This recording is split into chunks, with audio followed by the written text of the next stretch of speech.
नमस्कार दोस्तों। तो आज मैं फिर से आपके सामने प्रस्तुत हूँ मुंशी प्रेमचंद्र द्वारा लिखी कहानियों रूपी समुद्र से एक और मोती लेकर, जिसमें मुंशी जी ने जात पात और ऊंच नीच का बड़ा ही हृदय स्पर्शी रूप से वर्णन किया है। तो चलिए कहानी की शुरुआत करते हैं। जोखू ने लोटा मुंह से लगाया तो पानी से सख्त बदबू आई। गंगी से बोला, यह कैसा पानी है, मारे दुर्गंध के पिया नहीं जाता, गला सूखा जा रहा है और तू ऊपर से सड़ा पानी पिला रही है।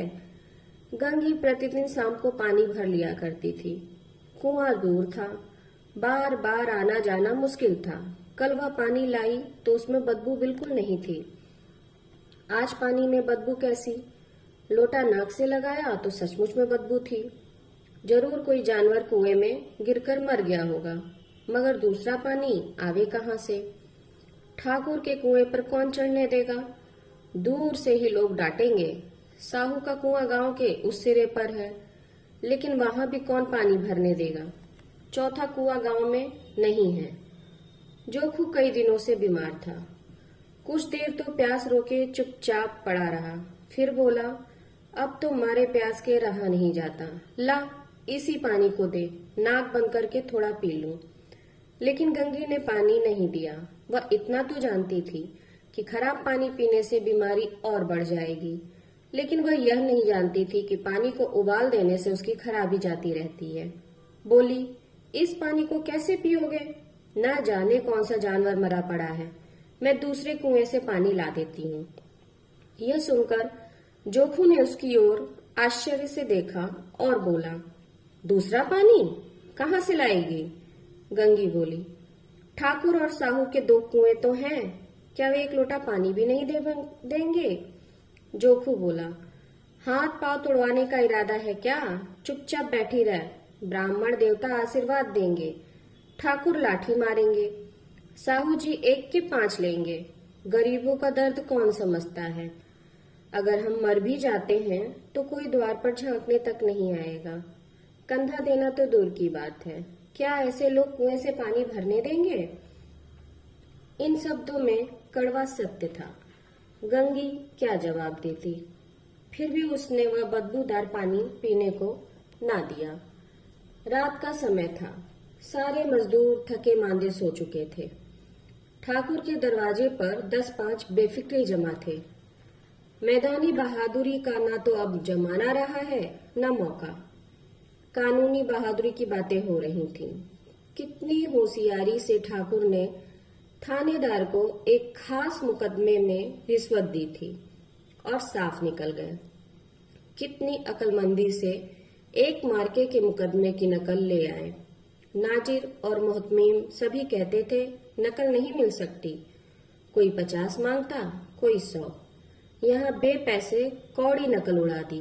काम करने का ढंग चाहिए। इसी समय गंगी कुएं में पानी लेने पहुंची। कुप्पी की धुंधली रोशनी कुएं पर पड़ रही थी। गंगी जगत की आड़ में बैठी मौके का इंतजार करने लगी। इस कुएं का पानी सारा गांव पीता है, किसी के लिए रोक नहीं, सिर्फ यह बदनसीब नहीं भर सकते। गंगी का विद्रोही दिल रिवाजी पाबंदियों और मजबूरियों पर चोटें करने लगा।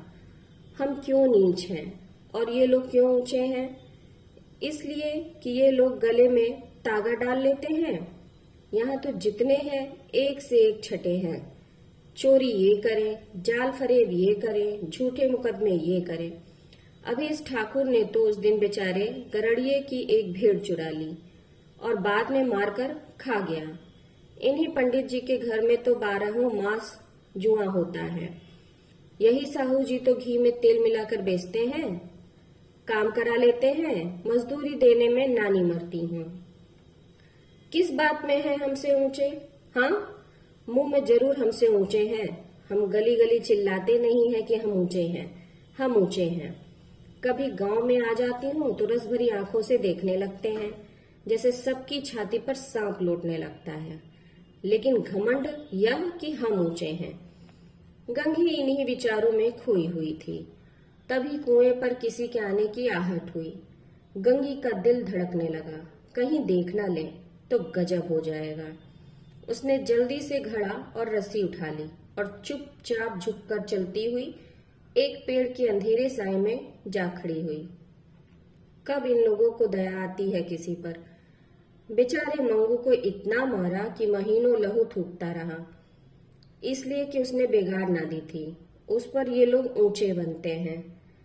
तभी उसने देखा कि कुएं पर दो स्त्रियां पानी भरने आ रही हैं। दोनों आपस में बातें कर रही थीं। पहली वाली बोली, खाना खाने चले और हुक्म हुआ कि ताजा पानी भर लाओ, घड़े के लिए पैसे नहीं हैं। दूसरी बोली, हम लोगों को आराम से बैठकर जैसे मर्दों को जलन होती है।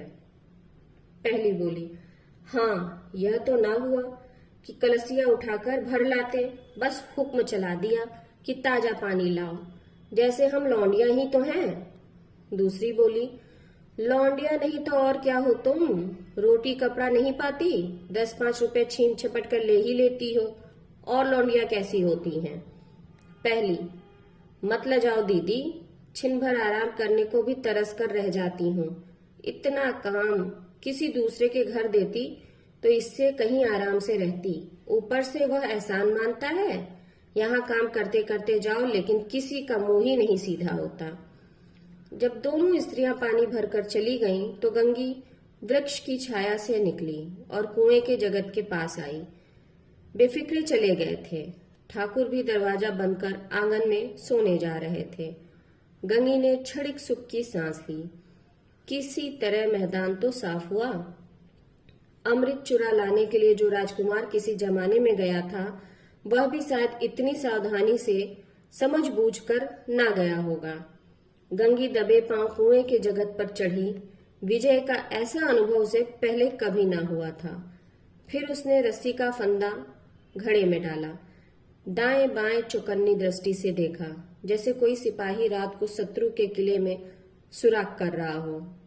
अगर इस समय वह पकड़ ली गई तो फिर उसके लिए माफी या रियायत की रत्ती भर उम्मीद नहीं।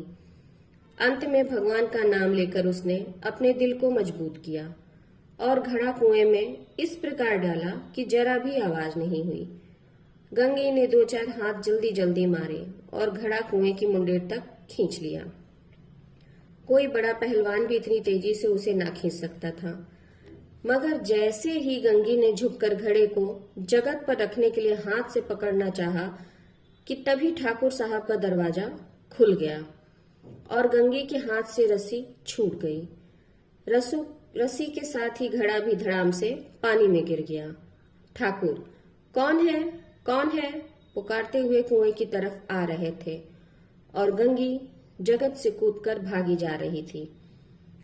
घर पहुंचकर देखा तो जोखू लोटा मुंह में लगाए वही मैला गंदा पानी पी रहा है। तो नमस्कार, ये कहानी यहीं समाप्त होती है। कल फिर मैं आपके लिए नई कहानी लेके आऊंगी। अगर आपको मेरी कहानियां अच्छी लगती हैं तो मेरे चैनल को लाइक करिए, शेयर करिए, सब्सक्राइब करिए। नमस्ते।